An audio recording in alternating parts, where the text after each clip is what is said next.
جامعہ چترال میں green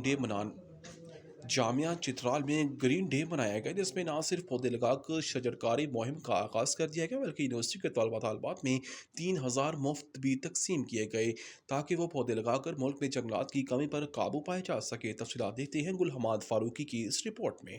Chitral university میں شعبہ باٹنی کے زیر اہتمام گرین ڈے منایا گیا۔ اس حوالے سے یونیورسٹی اب چترال کے آڈیٹوریم میں ایک تقریب میں منعقد ہوئی۔ وائس چانسلر جامعہ چترال پروفیسر ڈاکٹر ظاہر شاہ اس موقع پر مہمان خصوصی تھے، جبکہ تقریب کی صدارت اسسٹنٹ کمشنر چترال ڈاکٹر محمد عاطف جالب نے کی۔ تقریب میں محکمہ جنگلات، محکمہ زراعت، محکمہ پولیس، محکمہ واٹر اینڈ سائل کنزرویشن اور دیگر محکموں کے سربراہان نے بھی شرکت کی۔ Sub divisional forest officer Umair Nawaz نے اپنے پریزنٹیشن میں جنگلات اور درختوں کی ضرورت اور اہمیت پر روشنی ڈالی۔ وائس چانسلر ڈاکٹر ظاہر شاہ نے مہمانوں کو خوش آمدید کہا۔ Divisional forest officer Chitral Asif Ali Shah نے بھی جنگلات کی فوائد پر اظہار خیال کیا۔ ڈائریکٹر ایڈمن ڈاکٹر ندیم نے تمام شرکاء اور مہمانوں کا شکریہ ادا کیا۔ تقریب کے اختتام پر جامعہ چترال کے لان میں پودے لگا کر شجرکاری مہم کا باقاعدہ آغاز کیا گیا۔ یونیورسٹی کے طلباء و طالبات میں 3000 پودے بھی مفت تقسیم ہوئے۔ ہماری ٹیم سے باتیں کرتے ہوئے وائس چانسلر ڈاکٹر ظاہر شاہ نے پودوں کی اہمیت پر بات چیت کی۔ پودے نہ صرف خوراک دیتے ہیں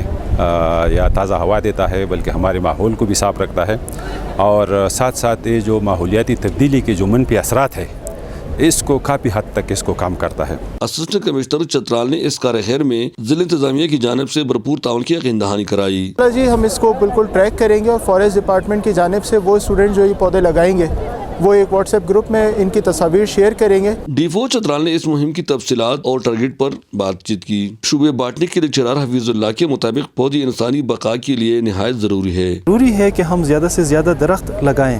اس کے ساتھ ساتھ اگر ہم درخت لگانا چھوڑ دیں تو ہمارے آس پاس کے جتنے بھی پرندے ہیں، جتنے بھی مفید حشرات ہیں، یہ سارے ہمارے ہاں سے غائب ہو جائیں گے۔ جامعہ چترال کے طلباء و طالبات نے بھی پودوں کی اہمیت پر روشنی ڈالی۔ Today we are celebrating the Green Day to make people aware of the importance of plant. اور ہم کوشش کریں گے کہ ہم اسے زیادہ سے زیادہ اپنے گاؤں میں اور اپنے گھر میں اپلائی کریں گے۔ اس پروگرام کا بنیادی مقصد طلباء و طالبات کے ذریعے عام لوگوں میں جنگلات اور پودوں کی اہمیت پر آگاہی پیدا کرنا اور ملک میں جنگلات کی کمی پر قابو پانا تھا۔ یہ تقریب دعائیہ کلمات کے ساتھ اختتام پذیر ہوا۔ یونیورسٹی آف چترال میں گرین ڈے منانے کا بنیادی مقصد ایک طرف اگر طلباء و طالبات میں پودوں کی اہمیت کے حوالے سے آگاہی پیدا کرنا تھا تو دوسری جانب ان میں مفت پودے بھی تقسیم ہوئے تاکہ جا کے وہ پودے لگا دے اور پاکستان میں جنگلات کی کمی بھی قابو پائی جا سکے۔ احمد زادہ گل حماد فاروقی، چترال۔